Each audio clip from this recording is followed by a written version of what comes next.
Cette chronique est une présentation de Cynthia Lavoie.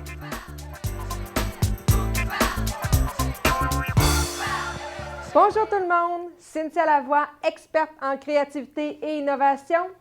Aujourd'hui, dans notre capsule, on se pose la question « Votre idée est-elle bonne? » Les gens me demandent souvent « J'ai des idées, j'ai plein d'idées, mais je ne sais pas laquelle choisir. Je ne sais pas si mon idée est bonne. » Donc, je vais vous donner quelques trucs, quelques questions que vous pouvez vous poser pour savoir si votre idée, elle est bonne. Donc, une idée créative, c'est quoi? D'abord, il faut se poser la question si cette idée-là, elle est nouvelle. Est-ce qu'elle est nouvelle dans mon domaine?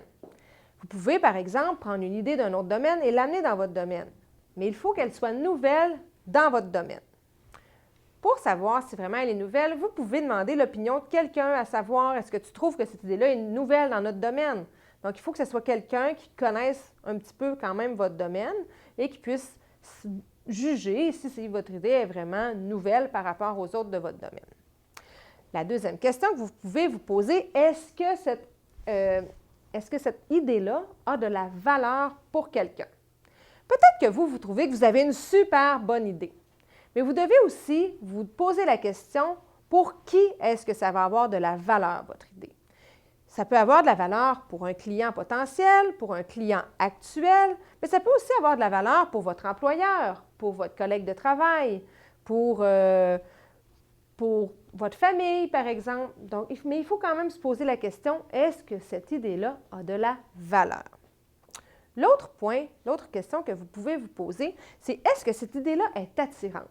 Est-ce qu'elle attire la curiosité et est-ce qu'elle provoque un peu la surprise? Quand vous dites votre idée, les gens ont-ils envie d'en entendre parler ou ont peu d'intérêt?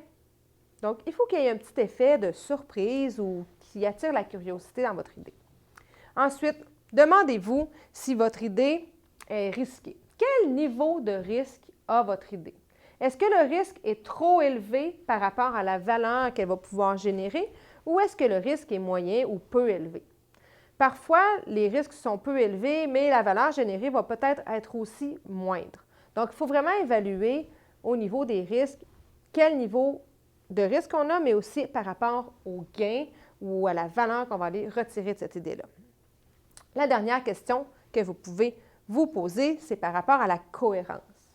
Est-ce que cette idée-là, elle est cohérente avec vos valeurs personnelles, mais aussi avec les valeurs de l'entreprise et la stratégie et les objectifs de l'entreprise?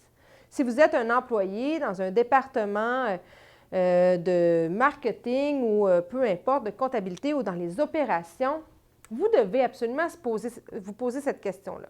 Est-ce que votre idée va avec les valeurs et la stratégie de votre entreprise? Ça va beaucoup vous aider à savoir si votre idée va pouvoir passer ou si vous devriez peut-être un petit peu la modifier pour qu'elle soit un petit peu plus acceptable pour votre entreprise. Pour me rejoindre, pour avoir accès à d'autres astuces telles que celles qu'on a parlé aujourd'hui, abonnez-vous à ma chaîne YouTube Cynthia Lavoie ou allez simplement sur mon site web cynthialavoie.com. Et d'ici notre prochaine communication, eh bien, ayez le courage de mettre vos idées en action. Cette chronique est une présentation de Cynthia Lavoie.